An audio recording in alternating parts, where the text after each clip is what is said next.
to anyone that may be watching. My name is Jesse, I'm the Maze Guy, and this is Math with the Maze Guy.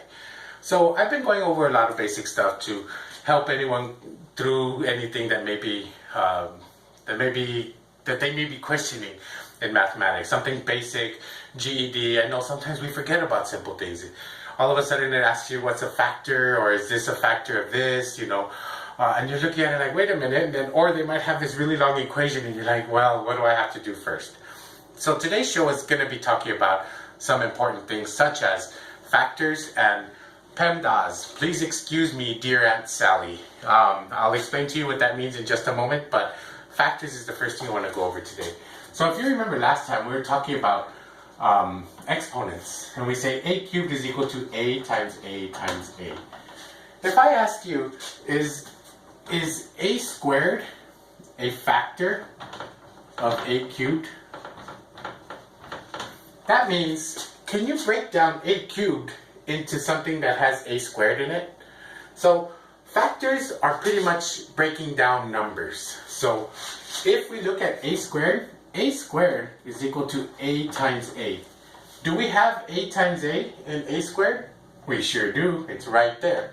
So a squared is a factor of a cubed. If we ask, is a to the fourth? Well, a to the fourth is equal to a times a times a times a. Do we have a times a times a times a up here? No, we don't. We only have a times a times a. We don't have a fourth one. So this is not a factor. Can we say, is b a factor? B a factor? That should be easy. Do we see any b's in there? No. So that is not a factor. So sometimes it's not as easy as something like this. Sometimes they're going to say something like x to the fifth, y to the third, z squared. And we put the little thing in the middle to help you with the z. Anyway, I always thought that was kind of funny. So that equals to x times x times x times x times x times y times y times y times z times z. And I ask you, is x cubed, x to the third, a factor? Well, x third is x times x times x. Do you see x times x times x? Yes, it's right there. It's a factor. Is xy a factor? Well, xy equals x times y. Do we see x times y? We sure do. It's right there. It is a factor. So I hope you can understand some of this, because later on we end up looking at this little beauty. ax squared plus bx plus c equals 0. Excuse me. This is always being broken down. This is something we see in early algebra, but it helps you with a lot of things called the factors. We have to find out. Sometimes we have really long equations, we don't know what it is, but we want to break it down into things that we can understand. And factors are something that we can break down a lot of times. So keep that in mind whenever you're dealing with multiplication. That's basically what I wanted to end multiplication with. I'm going to go over now with a please excuse me, dear Aunt Sally. And I like to use that little mnemonic device. I think I'm using the right word. I'm not very good at vocabulary. I'm pretty good at math, but never been good at vocabulary. And I think that's what people say.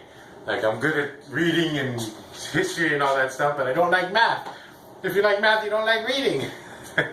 I tend to fall in that.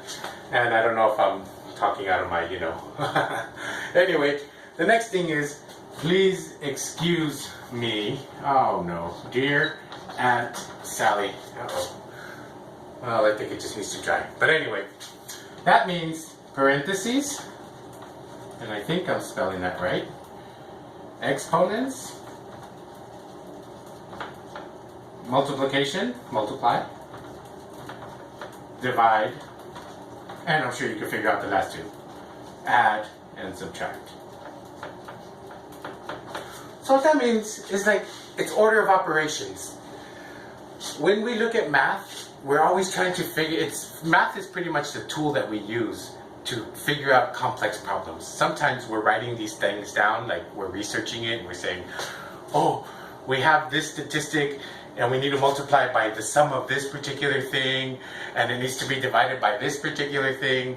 And in the end, you're like, wait a minute, I just read a whole long problem, but I don't quite know where it goes. Because it's saying something like, well, Bob has 5 apples, Sally has 3 more than he does, and then somebody comes along and takes away 2 times the sum of somebody else's. So I'm just kind of trying to talk about the order of operations. We're reading it, we're writing it, and sometimes we don't realize what it's saying, but start writing it out. And if it says multiplying it by the sum of something, when you say the sum, it means addition. We'll go over that more when I talk about the words to look for, but that's something that we just kind of look at right now. So let's do something like that. Now, if we look at this particular question, parentheses first. What's inside the parentheses? 6 plus 3? What's that? 9. Now let's bring everything down. 5 plus 3 minus 2 times 6 plus 3 is 9. Keep that squared out there. Perfect. We've reached one level. Now we got to go to the next one. Exponents. Exponents is next. 5. Keep bringing things down. We don't know what these are yet. 2 times, what is 9 to the 2 power? 9 times 9. 9 times 9 is 81. So here we go. What's next? Exponents, multiply. Now we got to do the multiplying. It's these two, which is 162. 5 plus 3 minus, bring that down, 2 times that was 162. So we get, next is addition, 8 minus 162. And then we get minus 156, right? Oh, 154. So just keep that in mind. You always got to make sure you're doing that, keeping the order of operations. Order of operations is very, very important. Now, one thing I wanted to go over when I talked about order of operations was why I would talk about order of operations, or why I would talk about this before I even talk about division. Well, there is a simple reason for that, and it's the way we write things down in math. It's, PEMDAS, the order of operations, is what we look at as the main law. That's our first thing we have to look at. However, sometimes it's going to look like this. 5 times 3 plus 1 squared minus 2 divided by 4. All over 3 squared minus 2 times 5 plus 1 divided by 2. Right? Let's do that. First is parentheses. Parentheses, 3 plus 1, 4. So let's rewrite this again. It's going to say 5 times 4 squared minus 2 divided by 4. Oh, that's not a good one, but anyway. Divided by 3 squared, parentheses, minus 2 times 5 plus 1 is 6, divided by 2. Now let's rewrite that. We're going to say equals over here, equals over here. Now what was next? Parentheses. Next is exponents. Go with the exponents. Now let's do this. Let's go. We're going to do it kind of quickly because I do have a time limit. 4 squared is 16 times 5 is 80, I think. I might have got it wrong, but whatever. I did 2 in one thing. Minus 2 divided by 4 is a half. Divided by 9 minus 12 divided by 2 is 6, so minus 6. And then it goes on to the end.